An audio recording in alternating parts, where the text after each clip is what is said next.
What's up, guys? It's Devin Schwint here at Twisted Six TV. We're out here today. We just got done with the morning hunt, but we're at the property, and the past few days, it's here late in the season, it's December. We haven't been seeing a lot of deer up close. They've been kind of traveling the outsides of the fields. They're really just looking for food right now. And so what we're gonna do here is we're getting a new little setup. There's a nice trail coming along here. There's all kinds of tracks here on this bottom, and so we're gonna try and catch a deer on the way to the fields. We've got beans all the way around us. About 200 yards away, we've got a food plot we planted earlier in the season, and there's some more beans over here. And so as the deer are just traveling between those options for food, we're gonna try and catch them in the middle. But the main point of this video is we're setting up a ground blind, and so we're just gonna share a few tips with you guys on how to do that. So the first thing you wanna do is figure out where the deer are gonna be traveling through. As I said before, you've got these beans and all the fields with food in them. Also look for water sources. In the late season, they're really going to be traveling through just finding the best option for food. So if you can find that and set up somewhere near it, you're going to have luck.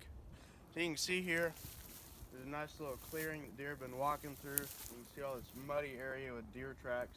They're traveling right through this bottom here and going down into this creeky area where we're going to be setting up our ground blind. So our goal is to have them walk through the open here where we can get a shot as they're moving through. We've got the ground blind set up. We've already started to kind of brush it in, but one of the biggest things we did is we went ahead and stuck it back in a little pocket. If the deer are moving in from the side of us, they're not going to see us. We've got tree cover here. And what we're going to end up doing is we've cut down a couple cedars here. We're going to take brush and grass. We're going to stick it up against our ground blind. That way, if anything's out front, we're not going to stick out real sore. Because I mean, you can see right now, that thing's pretty obvious. But as we brush it in more, with the finished product, the deer aren't going to be able to see it. So ideally, you would have a ground blind that's already the natural color of the brush, but you can see here this is a little bit lighter. It's not the best. We've also got these sharp lines.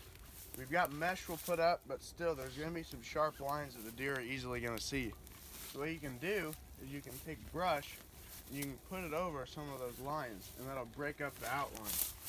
So what I'm going to go ahead and do is in these little brush straps, most ground blinds will have them. But what you can do is just stick it through. And you can stick it on like the edge of windows and stuff, and that'll break up that line so it's not so obvious. But the more brush you put in, the more invisible the thing's going to be. Just go ahead and keep putting brush in. Eventually, you have a ground blind ready to go.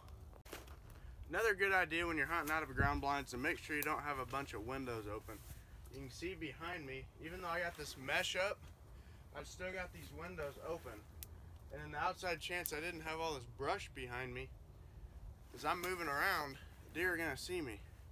So you want to make sure to keep these closed up when you're hunting. Another thing is wear black, because when you're wearing camo, it shows. If I'm wearing black and I'm sitting in the back of this ground blind, deer's less likely to see me because I'm not going to have all this shiny stuff. Black is not going to glow, and so you'll blend into the inside of the ground blind better.